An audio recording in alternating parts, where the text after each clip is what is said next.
Propagating tomato plants. Tomato is a nutrient-rich superfood. You cannot have too many tomatoes in your kitchen. Then why not propagate tomato plants? So you can grow as many tomatoes as you like in your garden.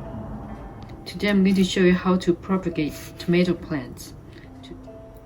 You can use any big tomatoes, small tomatoes, but I like this small one because it's very sweet and juicy. So I'm going to show you the steps. It's really simple. So cut a slice in the middle.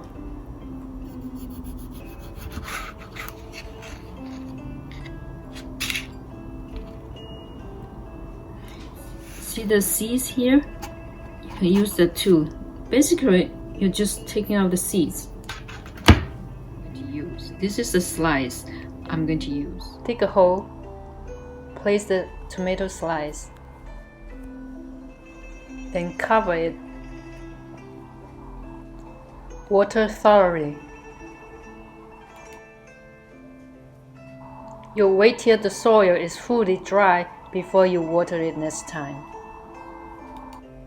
In about 8-9 days, teeny green leaves start to grow out. These two groups of tomato plants were propagated previously at 2 separate times.